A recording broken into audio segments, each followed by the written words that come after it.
the CEO of an AI company. You started off your career in, among other places, Accenture, and you've worked at some of the largest organizations on earth, and you end up in the construction business. Like when your mom was picking the airport to rush you over to go speak, was she like, "Come on, son, what do we've invested so much time and energy. You've got high performers in your family, which we're going to talk about in a minute. Like, why is it attractive, if you can tease that out, to be at this time in this place, at this spot of the critical infrastructure business?"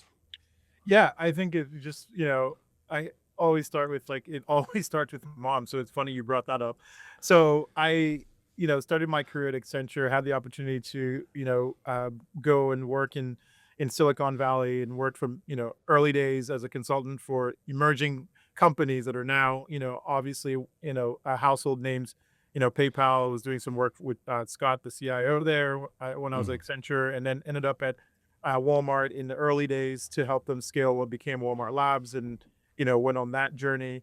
And it was actually ironic because I was back home in Ohio, and my mom, who was doing social work, was actually, you know, compelling upon me to think about how to do something that impacts the community back in Ohio. And that Mm. was around creating more high quality, affordable housing for people who are in need. And that was the nexus of how we kind of started into the real estate business and saw an opportunity to really kind of think about from first principles, like that problem that she was trying to solve. And my sister one of my older sisters kind of took the charge. I supported her from afar, and then it became, a whole family business. So I really kind of, cut my teeth into the business when I was, in Columbus during COVID, and saw the absolute chaos that the supply chain can have when everything stops. And I think Mhm. there was an inflection point that in hindsight, when you sort of connect the dots looking backwards, you can say it was like the transformation of the industry started there, because you saw people who their whole lives would never touch technology say, well, how am I going to figure out if this, tile or ceramic or flooring or roofing or this materials are available? I got to log into a computer and I got to start to leverage technology to be able to get more answers faster. And Mhm. so you saw that real inflection point. And for me, I'm enamored with problems that are really complicated, and thinking about it in the largest asset class, that became more of a personal thing for me, where sort of like, how do we, you know, make construction more efficient? How do we make it more sustainable? And our initial thesis, when, my co-founder Nick and I kind of started thinking about this, is like, we are thinking about what for us is a journey we want to go on that is about legacy. And for us, it was like, construction that's in harmony with humanity and the planet, like, Mm. took us 10 seconds to write, because that was the thing that we see as a North Star. When you think about, the implications of carbon emissions in the built environment, it's greater than the airline industry combined. When you think about concrete, when you think about all of these things, and if you think about, for us, we've both done some incredible things, in our career. But if we sort of zoom out and say, what did we do that left a signature and our mark in the world? We wanted to tackle the biggest asset class in the world and do something that was at the purpose of both our collective passions, but also at the, intersection of something we think would propel humanity forward. And digital infrastructure was no better place to actually go after that problem, because Mm. again, as we'll talk about it a bit, that is where the world is fundamentally changing in ways that every, sort of uh, uh, improvement has a direct correlation, at least to the probability of increasing the quality of human life. And I have a personal story around how that was something that, came full circle for me on a project where we're working with Gilead. So yeah, Mm. that's really how I got into the industry. Gosh, there's so many places to go with that. I guess to start, like, what do you think people misunderstand about how infrastructure actually gets built? Like, as I've listened to you just now, and I've listened to you before, it seems like even people industry. I've been in this almost 30 years. Um, and I'm surprised regularly when I talk to people that, when we talk about critical infrastructure, there's so many people within the business that don't always understand the business, much less creating the infrastructure that you were just talking about, the envelope and all that goes into it. What do you think people most misunderstand about how things actually get built? Yeah, I think the way I would even frame that in another sort of context is that if you think about the building of the infrastructure, Hmm. it's very decoupled from the outcomes of what the infrastructure provides. So let's start with what the infrastructure provides and then talk about why the building of it becomes important, necessary, and fundamental for us to rethink in the same way that we rethink about technology. So for me, I was Okay. sitting in a conversation with the leadership team at Gilead, and we were doing a project for them. And, I hadn't connected the dots, but they were like sort of giving us an overview of Gilead and all the amazing things that they've done.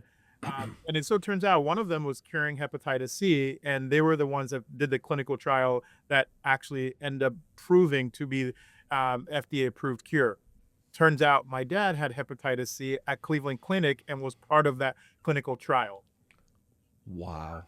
And so, you know, really just being able to like think about that preserving and increasing his life another 10 years because he had access to that medication at that particular point in time. The output of that and the function of like how that came about is all of the research facilities that Gilead is using to develop those drugs. And we were working on one of their emerging facilities that they're trying to bring to life in the next 2 to 3 years. Now, think Mm. about that. Every delay on that project means that the researchers that are working on some of the most persistent and critical problems of our time from a health perspective don't have access to the tools and the resources to bring that online to solve problems come up with cures that have real life implication like my dad. And so for Yeah. me, just hearing that story just made what we are doing like even that much more you know intentional as something that I want to dedicate my, life's work into because it really, when you think about the reason it's called mission critical, is because the implications of that work is that it moves society forward, it moves humanity forward, whether it's healthcare, whether it's our ability to move around the world, whether it's our ability to discover drugs, whether it's ability to communicate, whether it's our ability, to translate across different languages and different domains, Hmm. more seamlessly. And so that's the why. Why is so important. And I think if you understand the why of what we're trying to do and what critical infrastructure unlocks, then you go back to how we do it. And then Hmm. you think about the how we do it has to evolve to make sure it supports the why. And if you think about how we do it today, and that hasn't changed in 50 plus years, and Hmm. it's now moving at a faster velocity, and there's an urgency around it, and there's a reason for people to start thinking about it differently because the tools and technology that actually this infrastructure is enabling, our thesis is that it should be used to make that product go out to the market faster.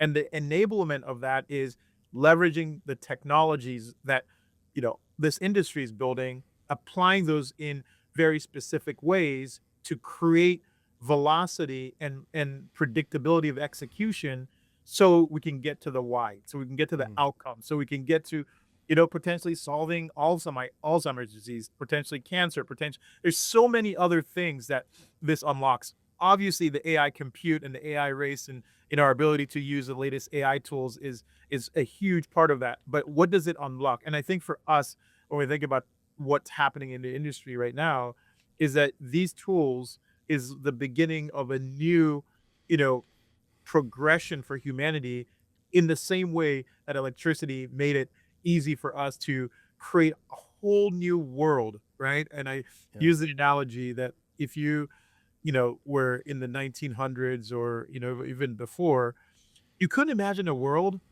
where you could play sports at night, right? Right? And it's Right. obvious now that we have our whole entertainment industry and business that happens at night. But there was a world where you're like, well, how would that have possibly worked? When the sun is Right. down, that is all done. And I think the kind of chasm we are in, sort of the inflection point we are today, is that we're going to be on the other side of that and say, oh my God, look at all these industries and all these possibilities of things that now we can do at night, right? That we couldn't do before in that same parallel. I I don't often get my mind blown.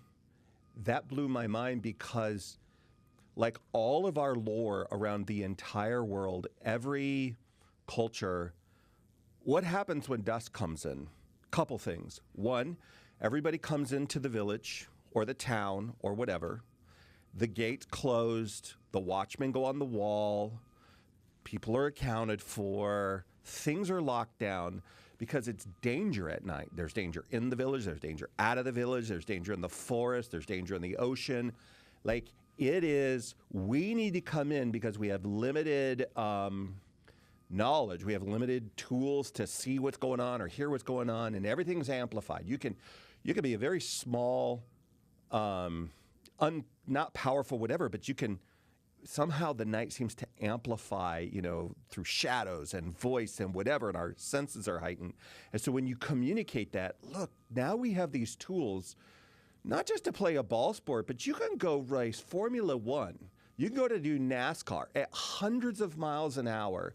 You can not only see it, but it's as safe as during the day. Like all of the technology necessary to do that, it's transformative in the human experience. And if you think about it, like this is a pretty recent development. Like let's just be super generous and say within the last half a millennia. I think that's being very generous, but let's just say the last 50 years or so.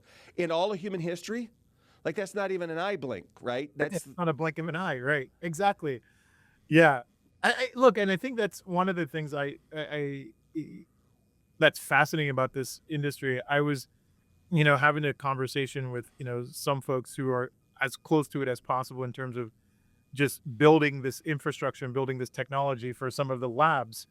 And, even their appreciation for the velocity is interesting reflection to like really understand that like in the last, you know, 3 years, we're talking about ChatGPT's only 3 years old, right? Right. It's like 4 years old right next year. But we have gone from, you know, elementary level and novice level of like understanding of our world to ability to solve new mathematical models at a post PhD level of reasoning. So like I think there's this like misconception that like AGI is like the future state and like that's the end goal.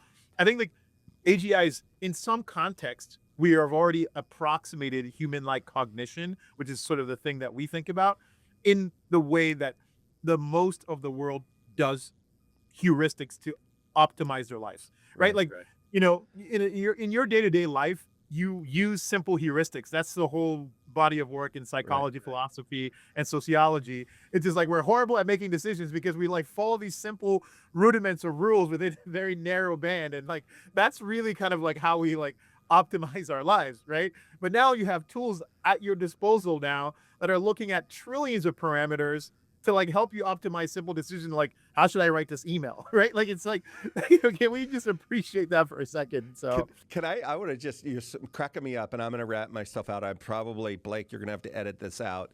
But I'm pretty sure it was Chad. I bounce between 2 or 3 that I pay for. And if you open up the pantry at my house, there's going to be one of 3 or 4 things that we got too much of. Mayonnaise, ranch dressing, what else? It's usually I always seem to think we're out of this. And I had recently been treating Chad in particular as my personal executive assistant, my Jarvis, in silly things. Hey, make me a grocery list. These are the things. And I began prompting it, hey, what do you think that's on this list that I shouldn't get on this list? And now it's like, well, David, I think you probably got enough ranch dressing. Before you go put that in the cart, like double check. Sure enough, I had like 3 of them on the shelf back home.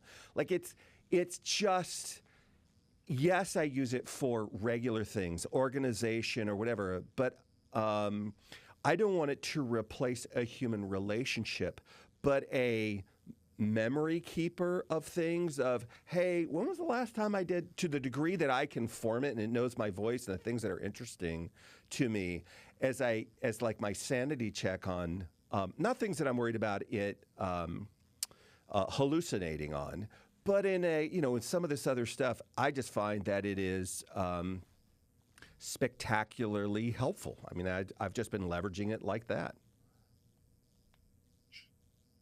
The opportunity I see is that we're in some way or form in, I think I was listening to a podcast this weekend, and one of this Steve Jobs quotes was like, the computer is a bicycle for the mind, and the new Silicon Valley version of that is, the AI is like the motorcycle for the mind, right? And Right. so it's sort of taking it a step further.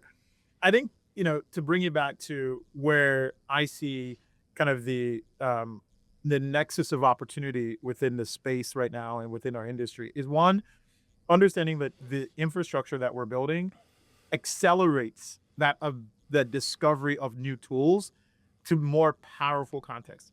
But two is, I call this sort of practical application of AI. There's just like very, very deterministic, which just means like things that you can actually use these tools to harness, that, to your point, is someone shouldn't have to remember all of these things that are esoteric in a way that isn't the best leverage use of their compute. Right. Because what we see is human connection can actually be increased by these tools, because you're no longer worried about, like, did I forget that person's name or face, or do I remember all of these things?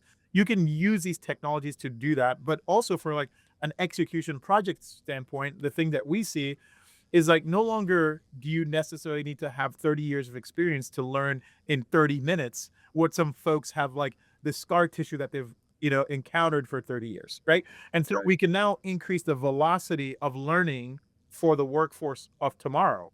And that starts with leveraging these tools to bring this corpus of knowledge, which we sort of think about as like, there's explicit knowledge, which is like the knowledge of the know-how of things work, but then there's tacit knowledge, which is like the knowledge of how things work and where there are sort of shades of variations around the edges. And now people can get faster to that tacit knowledge, because the explicit knowledge, AI can understand and is being trained on a lot of those things. But the NEP guy or the plumbing guy or the switchgear guy or the people who are doing the installation saying, yeah, I know why this isn't going to work because I've made that mistake 20 times, right? Now people can like graduate to learning that, set of skills, and start to bring that into the corpus of knowledge for, for the models to like then actually create more experiences around, simplification of workflow, but acceleration of the ability to see around the corner and make better decisions. And so that's where we see kind of this opportunity for AI to really be a force multiplier for people, not a replacement of people, right? In the same way you kind of said, oh, how do I use this to help me, program how to think about the decisions I had to make on my own. It now is like an assistant that sits there and, accelerating your ability and, expanding your capacity to do more things with less effort. So why do you think, like, as you've laid out this argument, both from the need for the infrastructure, the need for the tools as you onboard and job skill up people within it, why do you think there's so much resistance? What are people misunderstanding wherever they are in the world that this isn't, in our opinion, and I want to dive into this in just a minute, but just this misunderstanding that, look, we believe this leads to human flourishing.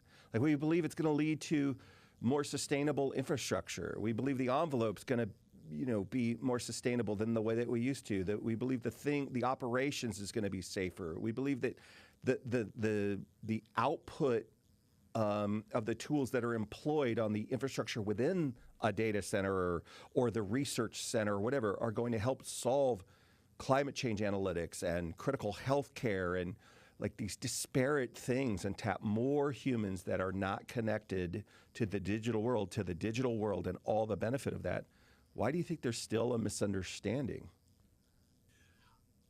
My take, it might be, I don't know if it's, the common sort of perspective, but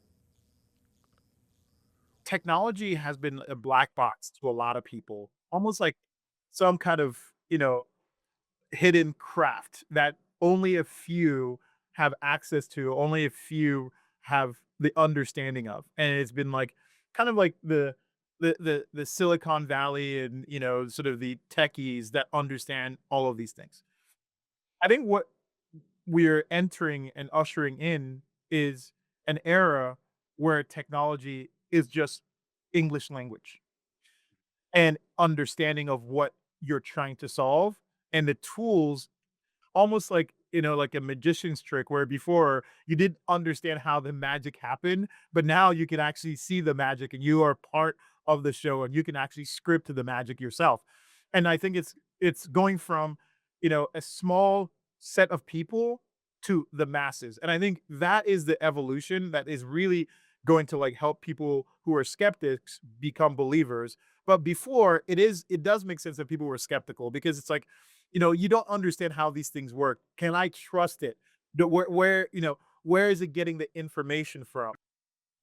Like when it's wrong, like how would I know? And I think there's this kind of notion that like the broader masses were resistant to the idea that like, oh, this is going to take my job. What we're seeing is creating a new category of job, is empowering people. It's creating people who have disabilities. They no longer have to type. If you have if you have the ability to use voice, you can still now increase your productivity or double your productivity even more because typing versus talking is a lot faster.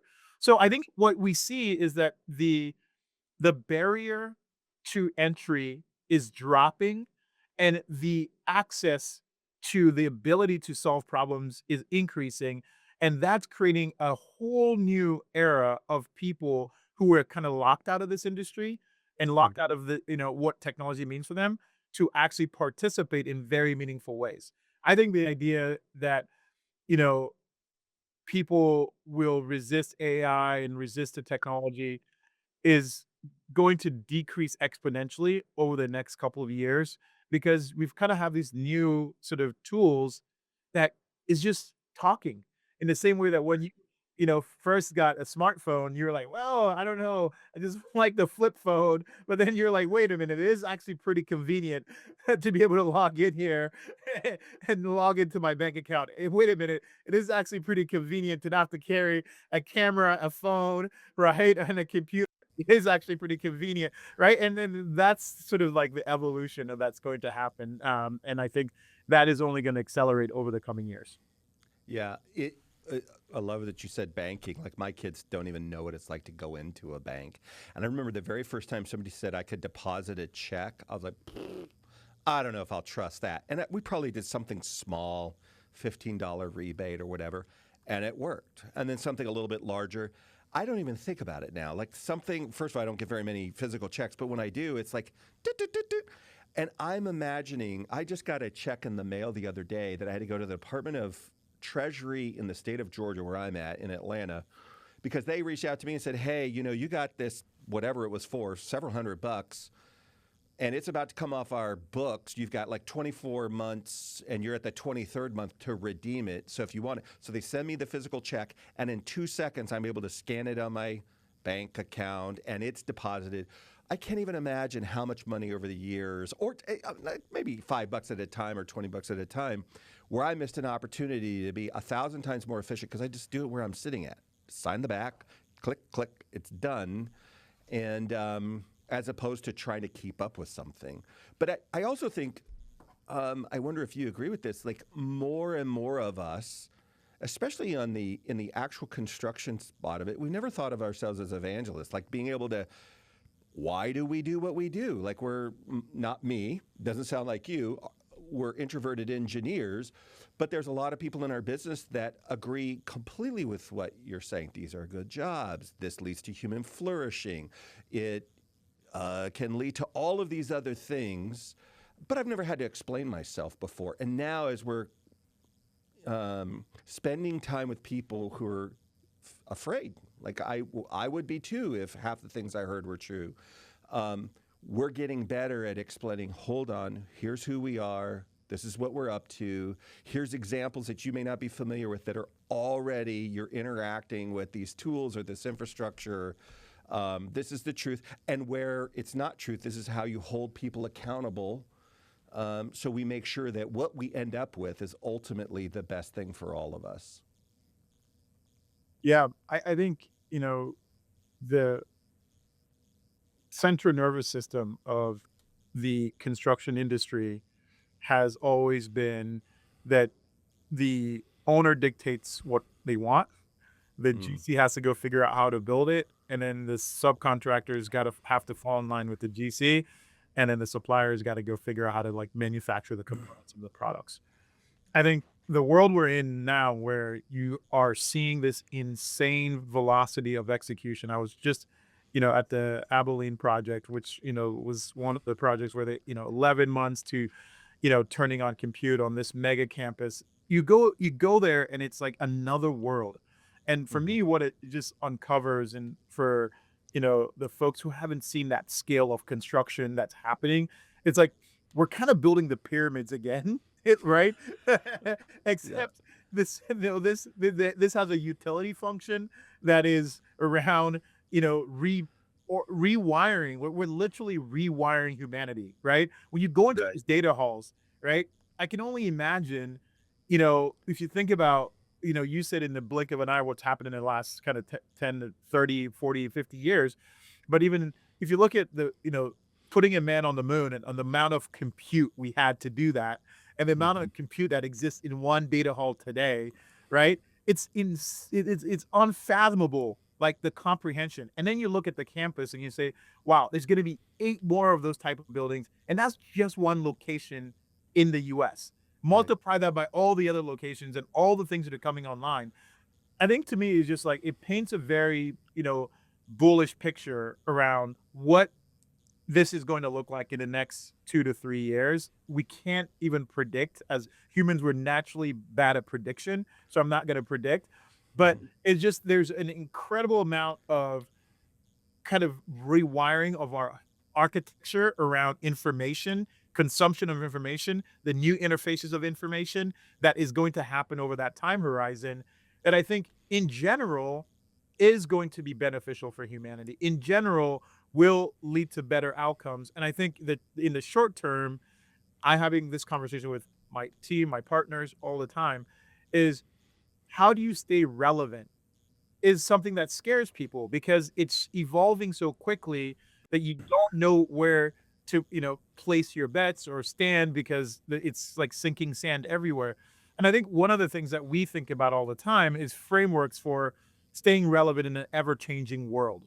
And Mhm. whether that's personally, that's professionally, but also as you think about a company, that we're building, is one, from a personal standpoint, the only thing you can do now is be a student.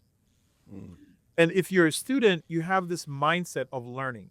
And that learning has to be continuous. And there has been no better time in history to learn that at periods of rapid change. Because the people who invested the time to learn and harness those tools were the people who came out on the other side as the victors of that era, right? And you have seen it on all different phases of civilization, right? And I think the people who resisted it, were on the other side of that story. And so Mhm. for me, the first thing I tell people is, especially I was giving a talk last week in Dallas, and somebody asked a question, and the question was really around, you know, I'm trying to get into the industry. Where do I start? And I said the first thing to think about is like think about your unique skill set, because the gentleman had been in the different industry for 30 years. And I think and there's this worry also that, I'm at the end of my career. How much value can I provide? I mean, how much Mhm. can I really contribute? And I think that there's an interesting sort of juxtaposition that, like, if you have a lot of experience, you're not as valuable versus you're younger, you're learning. But I think you have an interesting point in time where the ontology of the information that exists in this world requires the people who have this sort of, scar tissue of learnings to like bridge those two gaps to actually make these things that much better. All right. The learning and the training of these models require that kind of expertise. So your plumbers, your engineers, your electrical, your designers, your architects, the people who have seen the edge cases, those are the people that actually are going to make these tools actually exponentially more useful, right? Mm. Because of that knowledge that they have. And so that's on the personal front. Everyone has to become a learner. I'm, every weekend allocating time to listen to podcasts, to listen to, what the latest sort of releases are, to educate myself on actually getting my hands into building again, coding again, all of those things, because it's just such an interesting time to be a student of history now, not in the Mhm. future, not in reflection, but now. And I think it's a wonderful time. I think the second thing professionally is that the industrial revolution led to a collapse of the kind of rudimentary tasks that people did that in isolation didn't yield a system output. And so people had to become, equipped to understand like functional roles that they needed to do to like drive economic productivity at scale. And that Mhm. fundamentally shifted us as a human species and the progression of what we were able to create. I think professionally now, you have to think about, I almost think of it like full stack operators, where a full stack operator is somebody who's like understands the business, understands sort of the context in which that business operates, understands the elements of the tools and the things that go into that, and can think about those things full stack versus I only do this piece of the business. I only do that piece of the business. And the more you're kind of more vertically stacked, the more you're insulated from AI or any of these tools replacing you because you understand the interconnectedness of all of these things and your Mhm. value becomes that much more higher leverage for any organization, any company that you're in versus my role is just this. And if you can Mhm. start thinking about broadly speaking across the board what that sort of contributes overall to a company, then you have a lot of staying power. And I think you can leverage a lot of tools to drive a lot of impact without increasing the number of resources that were previously required to kind of derive that impact. And I have concrete examples, but yeah, that's kind of my thinking. And Did you learn this? I cannot believe, as a fan of the Georgia Bulldogs, that The Ohio State University is the foundation.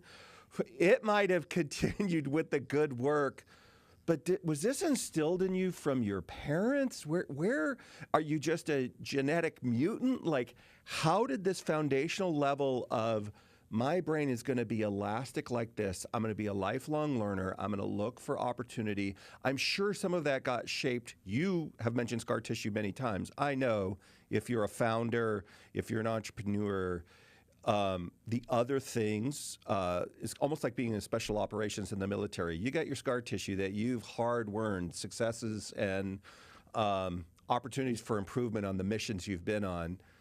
But usually, my experience is that people have some intersection, either their parents or their community or something. What's your foundational basis, do you think, that gave you the ability to lean into these ideas you're talking about? yeah, I think one is that I've had such a varied and experience and growing up, I think the foundation, my parents were both educators, early on. I, you know, was enamored with physics and did sort of a special program at Kent State University for particle physics starting in eighth grade. I did a program through Upward Bound at Ohio Wesleyan. And I had a mentor who was teaching me physics from eighth, ninth grade. And that was such a really good foundation for exploring principles that were really Mm-hmm. complex and abstract and being able to sort of compartmentalize that, understand that, and study that in my own mind when there was no repercussions of grades or anything. I was just doing it Mm-hmm. for general interest. I think that's I find myself to be a very sort of like, a versatile thinker because of that foundation. But also I think naturally when you're also have grown up in another geography and then go somewhere else and have to relearn, you just become adept at understanding and thinking about things from a very versatile standpoint and very different point of view.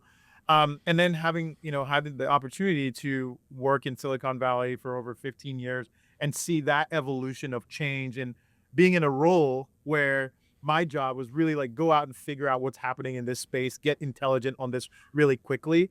I Hmm. was an LP in a fund in San Francisco called Bootstrap Labs.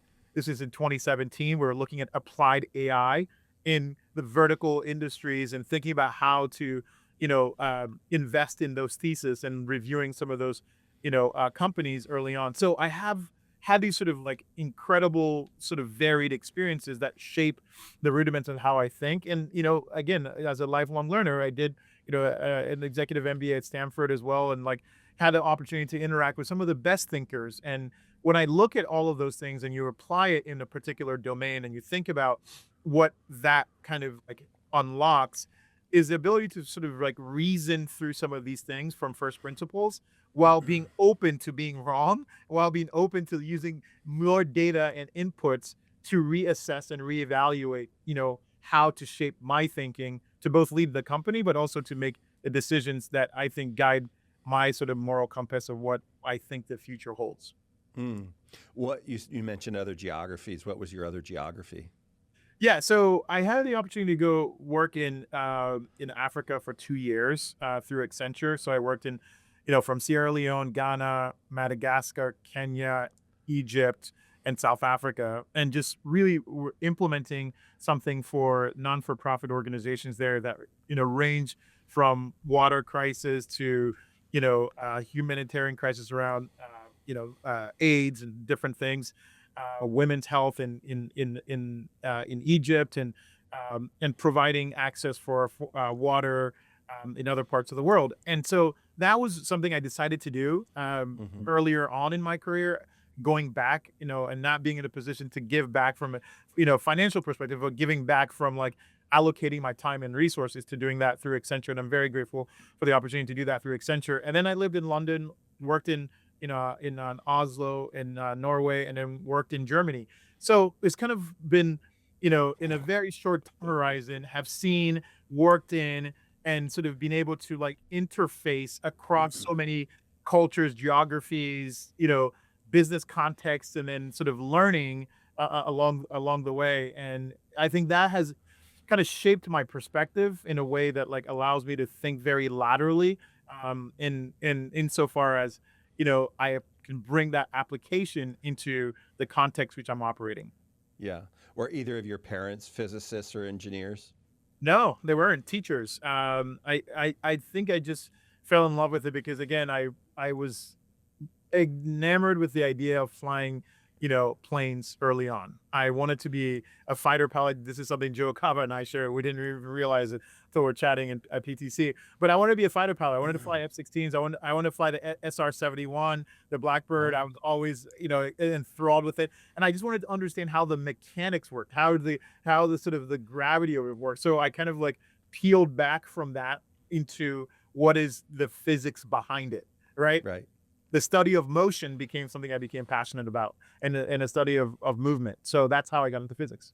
What was the moment or the transcendent thing where you realized, okay, something's broken here and there's an opportunity? I see an opportunity for myself and my partners that I can get to engage with me to solve a problem. When did that happen? What did that look like? Yeah, so we had the opportunity to be part of the Suffolk Accelerator and really got a firsthand experience talking to owners, operators, GCs, subcontractors, and suppliers. And I think one of the things that we found is that the cascading impacts, and I'll kind of give you the practical nerdy answer in a second, but like the cascading impact is like when I think about my, you know, operations research, studies, is that people think of things in very deterministic ways, i.e., like, if you're a project manager, this takes 40 hours, this takes, 60 days, this takes X amount of time. But the cascading implication of those things, when you compound like delays in one and how it cascades through is Hmm. not something a lot of people spend a lot of time thinking about. In mission critical in particular, right? One of the things that we saw as a huge opportunity is that, you know, decisions that are made during the design are sometimes uninformed by the realities of what's happening in the field, Hmm. i.e., the suppliers, the lead time on key equipment are not factored into that design, or if they are, as they're shifting, that's not a huge, input into the decision making process. So, some projects, most projects start behind schedule before they even break ground because they plan for these switch gears to be here at a certain time, or generators or chillers or wires and cables, but those lead times have gone up through the roof because Hmm. capital is a commodity now. Everyone has the capital, but we haven't invested in the infrastructure to build the manufacturing and the supply side infrastructure to power the demand that we're seeing. And so we saw that as like a huge gap in the industry where how can procurement be informed earlier on in the design process with what is happening in terms of real lead times across the industry? How does that inform how the owner thinks about what they're specing, what they're building, and making sure that increases the probability and the predictability of execution? How do they collaborate better with this, the GC, to make sure that they're giving the GC something that they can build on time, on budget? And then how does the GC collaborate better with the subcontractor to make sure that they have the visibility across all of these things? And it's almost like if you think about all of those different stakeholders, I always give like the Apple phone example.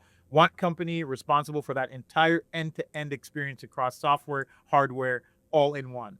But in Hmm. construction, you have multiple stakeholders with different parts that have no responsibility to each other stakeholder until the whole thing comes together, and the GC is trying to kind of hold the thread across all these different things. And it's almost like, imagine if you go to JFK and there's no air traffic control and it's all run on spreadsheets. And that's what the construction site is like, right? Like no one Right. can coordinate when Delta should come and when American should leave, when American should land and when United should go. And it's like there's no operating, modality that collaborates both within these kind of contexts within a company and then across all these companies.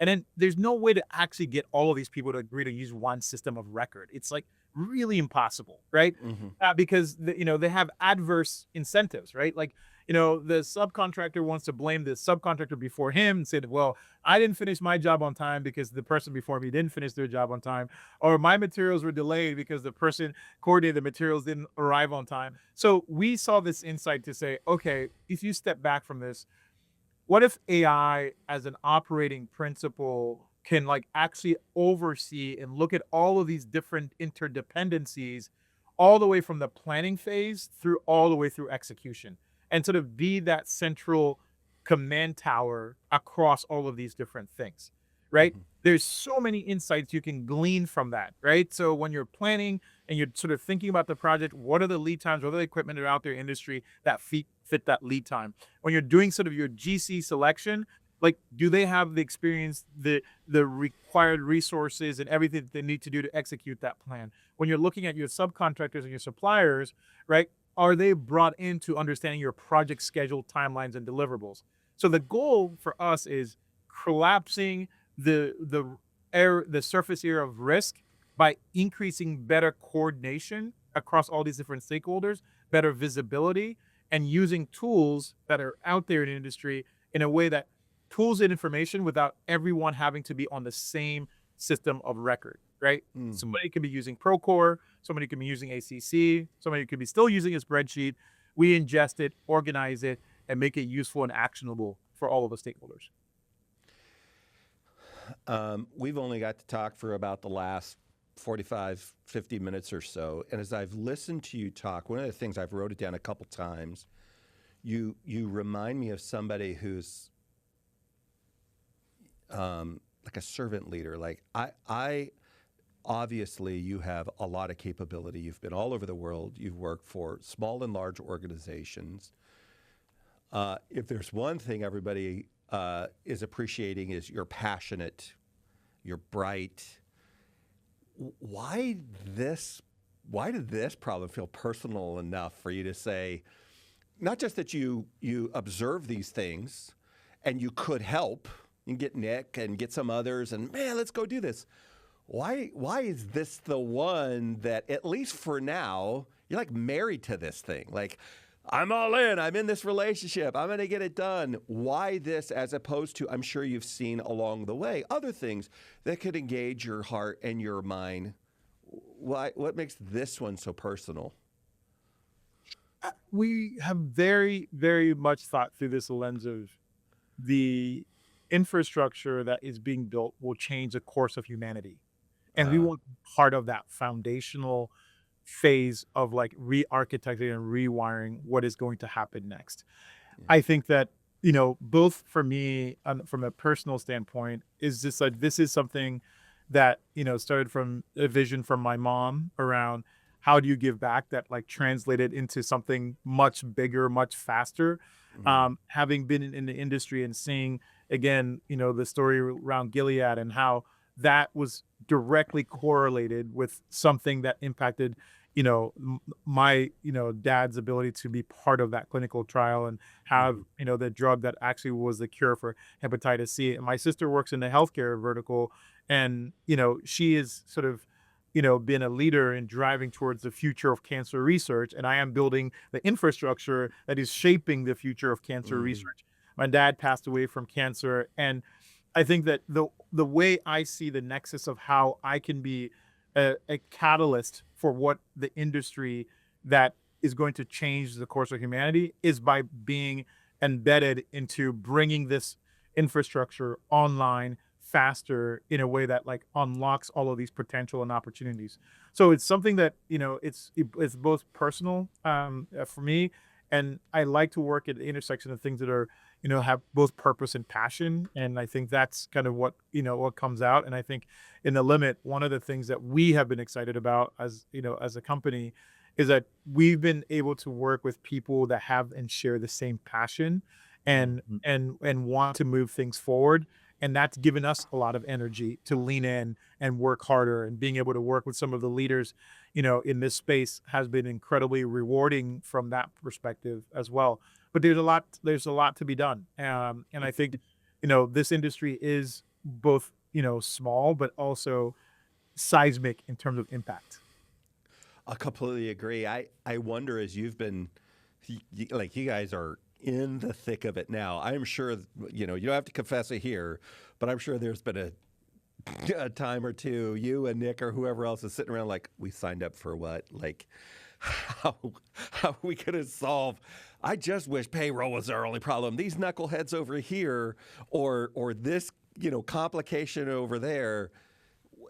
What have been some of the, maybe as you've been in this process, what's like the one of the first one or two choke points that are just like, good Lord, we gotta solve this before we can move to the next thing. What were some of those things that you observed? Yeah, I think there's, our strategies in three parts. One is we want to help, the supplier side, and we want to help the demand side, the owners, and we want to help the GCs sort of connect across these three different things. And we want to build tools that support both sides of the equation. I think one of the challenges when you're thinking about building a system of record across different stakeholders that supports, multiple different workflows is like, how do you prioritize? How do you Yeah. focus? Everyone slightly does things differently. And how do you meet people where they are without sort of like being just an embedded engineering team for that company or that organization, et cetera? And that's been incredibly, challenging. And that's one of the things that we wanted to solve first. And the good news is that technologies are allowing us to, sort of take our process and approach in a slightly different way. A lot of people go into organizations and say, here's a technology, you must use it. Our approach has been, we think about it through the lens of like, who are the people? What's their motivations? What are the problems that they're solving? What do they care about? What is their job? Right. And Mhm. how has that job, been shaped over their careers? And then we think about what is their process? Like, how do they do it today? What is the things that they're considering within the context of their organization? And then we think about how can our technology marry that impact or create something at the nexus of the people and process to help them understand how this technology solves that. Mhm. So I think that's been an unlock for us in how we think about, approaching organizations. It's not one size fits all. And you can Mhm. create a horizontal layer around our the platform that supports each one of these use cases in a very unique way to serve that customer. And now we can now do that faster and at scale as technologies that are shifting in the marketplace are making that more and more possible. I think the other thing that I would say is just that the adverse kind of incentives is pervasive in an industry where everyone sort of wants to collaborate, but not everyone necessarily wants to expose themselves to risk when that collaboration doesn't pan out. So Mhm. there's a lot of lip service around, I want to collaborate, but I have to have my T's and C's specify that like if this happens then I'm no longer at fault. So it creates this like information sharing kind of asymmetry that you wouldn't like actually appreciate where it's like, hey, I just need the project scheduled so I can do this. And it's like, well, why do you want that schedule? And like who's going to see it? And like, there's a secondary schedule for the schedule, right? So there's a schedule for the owner, the schedule for the for the GC.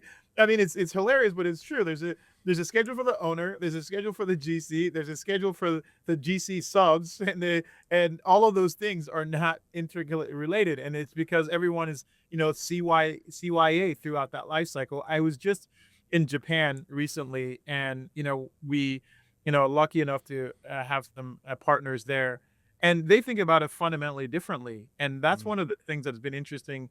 It's like thinking about, again, taking that sort of mentality where, I was explaining to them sort of like that exact dynamic of each one of these folks don't have the same aligned incentives to truly share in a collaborative environment. And they're like, Bako-san, our suppliers we've worked with for, since 1500 or something like that. It was like that family worked with us from the inception of the company, and this subcontractor worked with us, and this supplier. So when we plan, we're all sitting there together, and we've done this so many times over again that our plans are one plan, our vision is one vision, our accountability is shared across the board. And so it's a very different mentality. And I think there's benefit to that, but also in a world where, we are short on labor, short on resources, and all those things here, it's how do we use technology to create this ability to like share information more synchronously and freely to enable people to collaborate in a more holistic way without worrying about the accountability lines across different areas. So that's one of the areas that I've seen that have been both challenging but also an unlock for how we kind of bring our Mhm. solution to market. How do you help compound trust with the suppliers, the GCs, the subs, the end user, the whatever? Like, how do you as a human do that? And how does Kaya get interconnected into that and help just as a platform facilitate that? Yep. Our sort of value prop is very simple. We want to share information to facilitate three things. One, to help the owner make better decisions on the purchasing side sooner with the relevant information. So make it Mhm. easy using tools to send RFPs, collaborate with their suppliers, get that information, make sure it synchronizes with their roadmap for the project delivery. So that purchase motion, making that easier. We want to make it easier for the supply side to have better information to better serve the demand side, right? The more information that they have around when the project is timeline, schedule, purchasing decisions, the better they can inform that sort of procurement motion upstream. And then the middle part is around tracking, a lot of the OFCI information between the owner, the supplier, the Mhm. subcontractor kind of, and GC inherit that.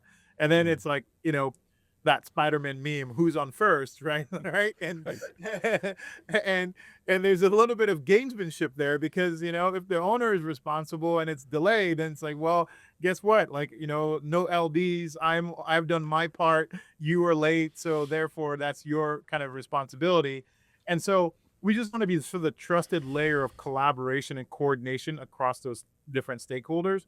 And we want to use AI and all the tools that are coming to make it easy to discover and buy products, to make it easy to track where those things are, and to make it easy to collaborate and deliver those things to the last mile. And we have incredible partners. It's not just a Kaya thing that are helping us along those value chains. So we're probably the only platform that exists today where as an owner, you can buy your OFCI products, manage it from the point of supplier to warehouse, and then have visibility from warehouse to the job site, all in one platform experience, right? Mhm. And I think that is something that we learned from, Mukesh, who was our CTO, worked at Amazon, worked with me at Walmart. That's something we learned from like our e-commerce days.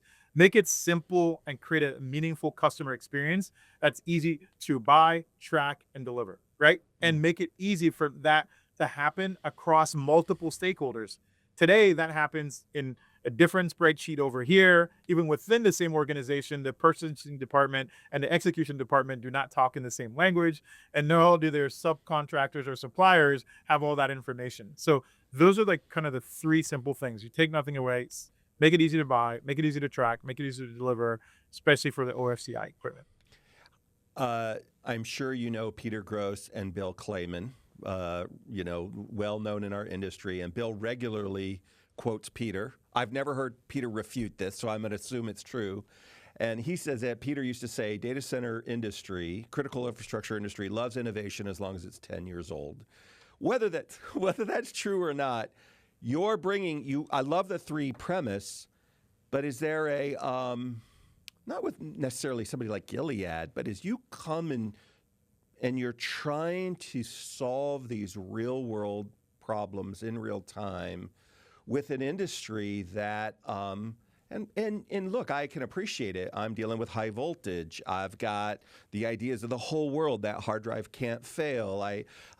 Security is a real thing, and I need, in that world, is there a barrier to trust or skepticism, or are you able to, bridge ground take ground where you're able to say, hey, look, evaluate this so that we can establish trust, even if it's on a smaller scale, so that my check cashing analogy, I guess, I'm going to try it a few times like this, because I would love for what you say to be true, but my nature is cautious and skeptical anyway. How do you, in this era of just such dramatic change at speed and scale, because while capital may be commodity, you only get to miss, even in a commodity world, once or twice, and then it is significantly harder. How do you? Is there a resistance there? Is there not a resistance there? How do you get people to engage with you? Yeah, so I think it's the speed of trust comes through, delivery of value quickly to give people confidence, right? And I think that's one of the things that we've been able to prove is to increase trust, you have to execute, and you have to execute at speed. And one of the things that, that has held true for us is for example, one of our partners is a huge sort of transportation carrier, and we were able to integrate with them, in a matter of weeks and be able to show for their customers ability to provide real-time tracking across the value chain, which the middle mile from factory to warehouse, it's a complete black box. It's not, it's on time until it's late, and it's late the day before it's supposed to arrive. It's like the dark side of the moon. It was pinging when it went. We'll wait for 12 hours for it to get back. Exactly. And so that's providing incredible amounts of value. And I think as we onboard more and more partners in that regard, we're not doing this in isolation. I think it takes a community, it takes, the right partners and the right stakeholders around the table who want to collaborate to bring that to life. But it also for us has been very deliberate and intentional. Aim small, miss small, start with small focused problems, and then expand from there. And for our procurement products, right, starting with the nexus of, informing lead times, taking the process of writing RFPs, sharing it with multiple suppliers, getting that RFIs back, answering that, automating that entire process where it'll take, weeks, months into days, in terms of that delivery. The second part for us is that, the collaboration challenges is probably the singular biggest challenge in construction because everyone wants to do the right thing, but they don't have the information at the right time to make the right Mm. decisions. How do you share that information and be kind of like control tower of visibility that I talked about? That's incredibly important. We've done that on, more than 15 projects now with different partners, and now scaling that across multiple enterprise agreements that we've just recently signed, whereby we can integrate your project schedule, we can integrate your procurement schedule, we can integrate your submittal schedule. You can see how those two things move as a function and a change in time, and you can do that in one unified experience, so the PMs have the tools to execute without having to scale the number of PMs on the job site. And then we've built something amazing on the last mile delivery piece, where now the field superintendents have something that is an AI assistant that they can call. There's a single project phone number. You can call it. It can tell you what deliveries are coming this week. It can, route you to the right site superintendent for MEP and say, hey, we have this delivery that's coming. Are we still on track? It also coordinates the schedule with the supplier, with the subcontractor, automates all of that on a mobile device, and it's beautiful, simple, it's easy to use. It's in text message. So we just launched Amber text message, where you can send in your text message and respond in the group chat and say, here are all the deliveries you have this week, or what's a good time, David, for your switchgear delivery? We've got it scheduled for March 31st. Is that still look like a good time? Does that work for the project site? All of that communication that was asynchronous, it's able to coordinate where people are, but pull all of that into our platform so you can actually have visibility in one place as well. So again, you have one connected platform all the way from upstream procurement all the way through the last mile, all the way up through the job site.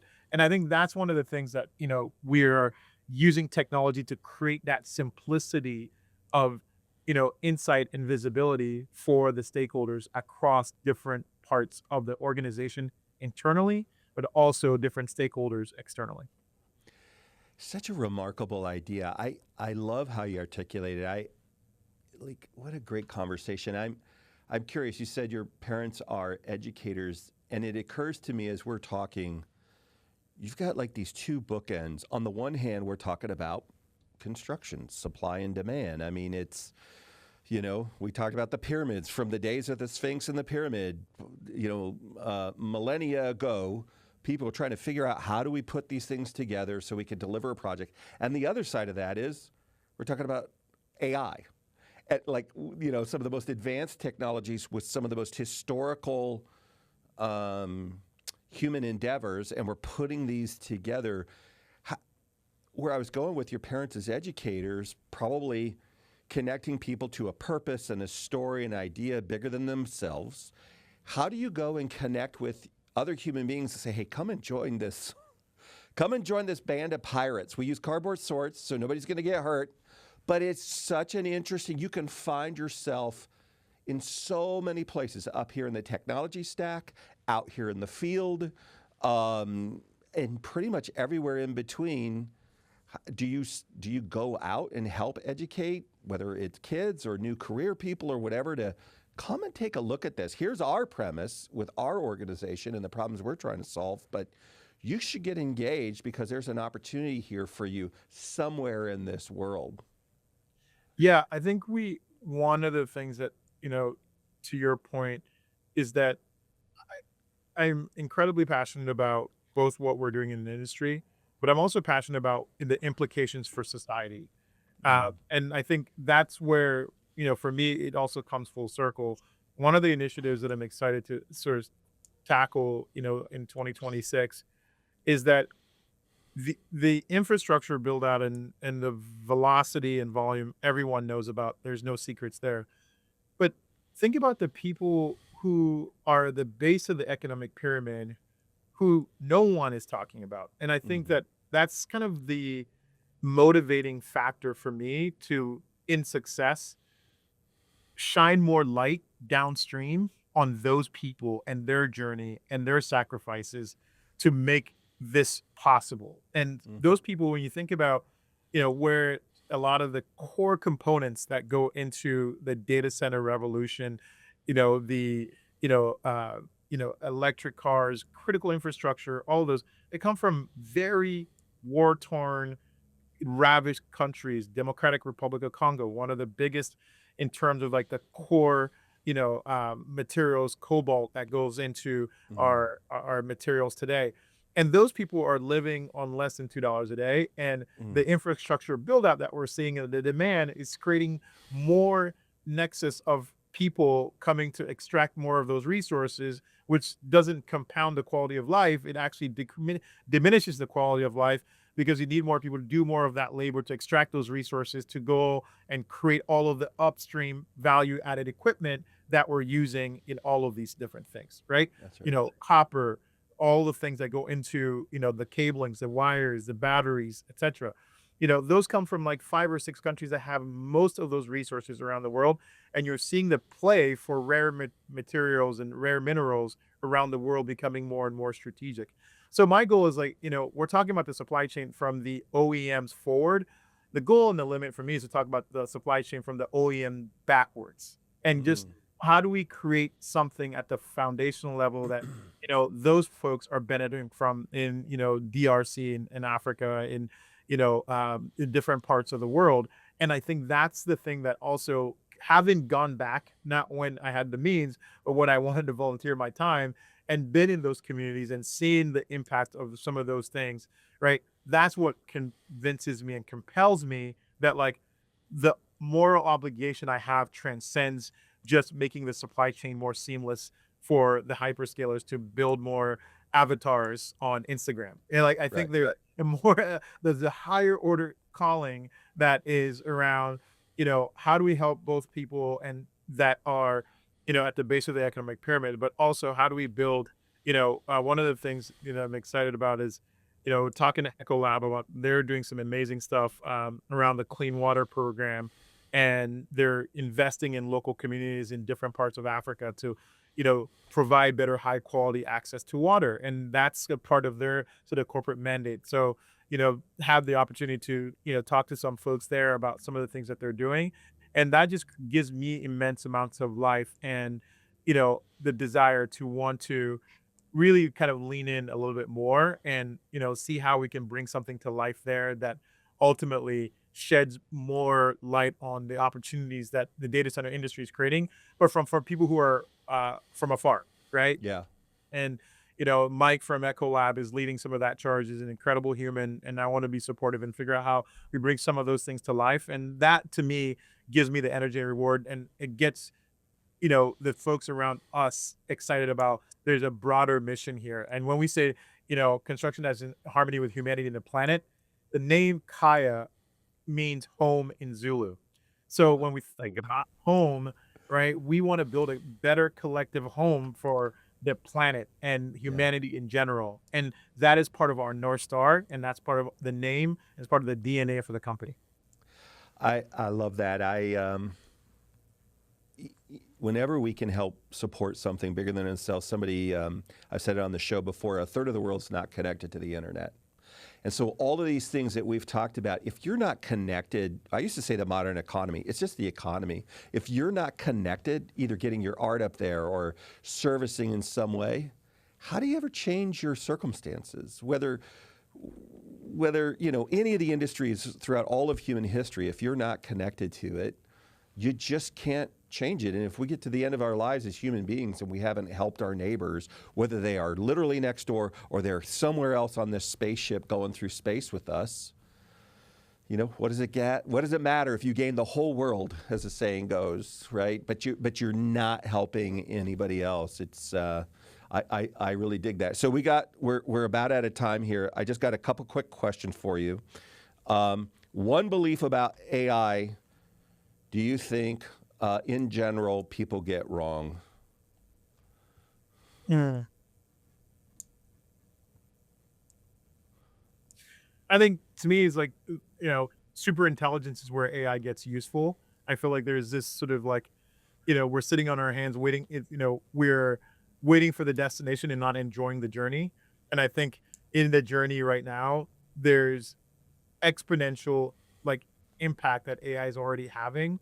That approximation of like human like cognition is already here. We Right. don't all need to wait for the destination, right? It's just like it's here. I keep reminding folks that, what's possible now is that the limit of your imagination, and you're a little bit of like an architect or curator of these tools to like sort of bring them together to create an experience. But like what it unlocks is, it's immense. And I think that kind of, is one thing that people miss. It's like oh, I'm waiting for them to get more accurate. I'm waiting for this to happen. And I think like there's a lot that's lost in like, the minutia of like, waiting for that perfect outcome in the limit. What is the leadership habit you're trying to improve right now?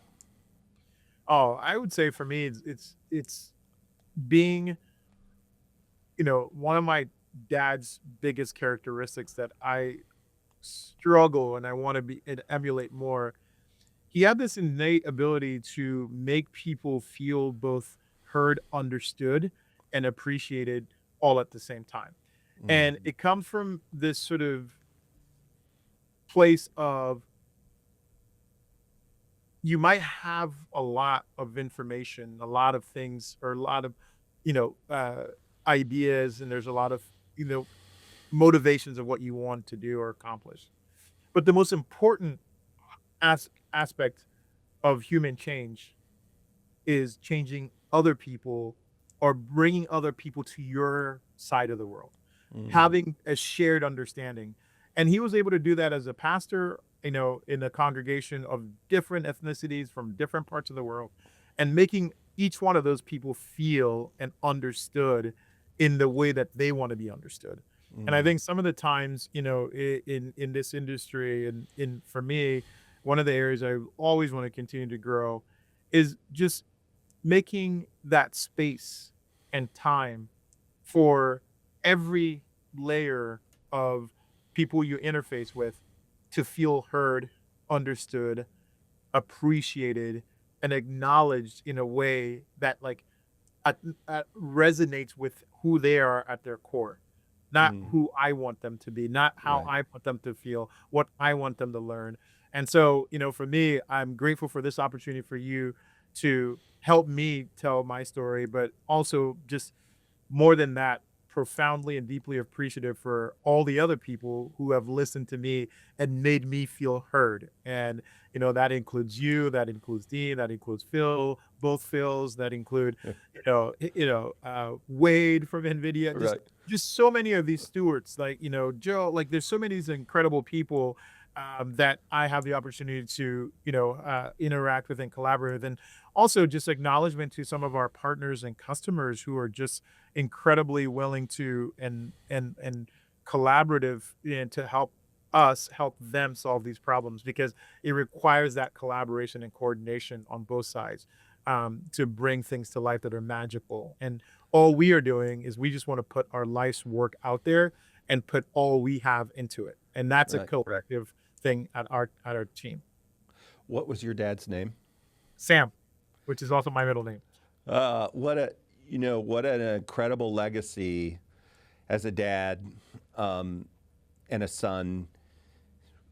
When you're in love with your parents like that, and you also not just in love with them, but you're enamored of them. You love. You hope to live up to in the best way. How do I help other humans? Some of them are quiet. Some of them are more directly connected, like your dad. But it's amazing when you get an opportunity to live out that legacy. And I find all those names you mentioned, I know as well. And it tends to be a magnet in the universe where it pulls people together. Even if you're not one, to your dad's point, like we may not always agree, but you are very valuable to me. And I want to understand and I want to appreciate you as a human being. And I'm going to be a little weird. Many times you lean into love and you just end up loving people.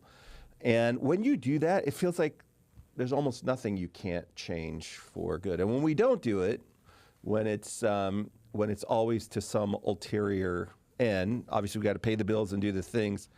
We don't get the best version of us. So, well, thanks for coming on the show today. If there's one thing you would say right now that's kind of giving you hope for whether it's our industry or just you as a human being as you're engaging in the world, because there is an opportunity. One of the words you said earlier was the chaos of our industry. Feels like whenever I walk by the news or whatever, like there's, a more positive way to say it is there's an opportunity to introduce a better idea into the universe.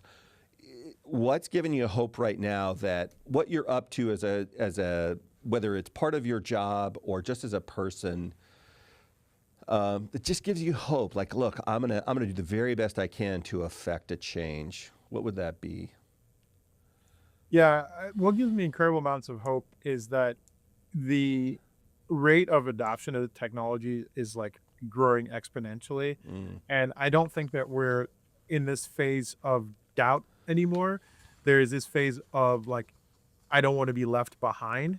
And I mm, think a lot of people are leaning in. And I think we see that as an opportunity to be a conduit where I don't necessarily, think about a zero sum game industry. I have, friends across the spectrum in other companies and in companies in this space. But I think for us, it's like we are trying to build a community of people we just genuinely share the same passion and enjoy being around. mm. And when I go to these conferences now, it's almost like a family reunion of like all the people I get to hang out with. Like I was Right. just saying this to, Chris Dolan, Crusoe and a bunch of other guys. And it's just like, dude, it's so great to be able to like be in an industry where like I actually like the people I'm working with. I like the problems that we're solving. And I don't feel like I'm going to work. I feel like I'm getting the opportunity to go and reconnect with people who I just genuinely admire, trust, and want to continue to do business with across across the spectrum. So and just grateful. I have incredible amounts of gratitude for the platform and opportunity that we have as a company, and I think that we've been able to bring some of the best and brightest minds to solve these problems within our industry. And a lot of those people are not from construction, and they're now Right. the former head of AI from Amazon, who built Rufus, is now building our core infrastructure and technology. And it's just like bringing those people into a sector that is maybe counterintuitive or maybe kind of out of the ordinary for them, and then having them lean in and be excited and want to do their best work in that. I think that's been one of the things that give me hope and promise that like where we're going is going to be very fruitful and fascinating for the folks that we've been able to partner with. So yeah, grateful for that. Well, that's a lot to be grateful for, and I agree. It's what a unique time, place, and opportunity, and it's a blast to find like-minded people that want to do it with us. Ojonimi, thanks for coming on the show today. What should we have talked about that we haven't, without starting a whole new other podcast? Because I will trap you for another hour and a half if you let me, but we'll have to do that another time, I think. No, I would say, probably the one thing I would say is like, where are we seeing success that's actually happening in the real world, right? Mm, I think there's a lot of talk, and I think there's a lot of sort of pilots and what actually held meaningful traction. You know, we started with Suffolk, in some of these projects, 2.5 years ago with this idea, and now have graduated to an enterprise agreement where they're seeing the value, it's sticking, the teams love it, they're using the products. And then, we're working with some of the biggest owners, and partners on the developer side as well. And I think they're seeing the impact of what we can do. And I think that's one of the things that also gives me sort of, promise is like the results are demonstrating the value for our customers. And I think we want to continue to lean into that as we look into 2026 and being sort of, focused on execution for our customers. A lot of our customers think of us as partners for them. We like to be in their office and hang out with them and be there working alongside of them. And I think that's one of the things that I think that maybe if there's a point to take away from here is, we pride ourselves in the results that our clients get from what we do. If somebody wants to follow what you guys are doing more closely and your progress in solving some of these things, what's the best way for them to do that? Yeah, connect with me on LinkedIn. My DMs are always open. Send me questions. I'm easy to track. My first name at kayapay.co is my email. I respond to every email, and I'm a zero inbox guy. So if I see them, my Oh, city's geez. onto it. So I need to get to zero inbox. If you solve the zero inbox for the rest of us, let me tell you something. Now you're onto something important. Ojonimi, thank you so much for coming on the show. I really appreciate it. appreciate your time, David. Thank you as well. All right. My great pleasure. Hey, everybody, if you liked that, hit the like button. And if you loved it, hit the subscribe button. We'll see you next time. Have a good one.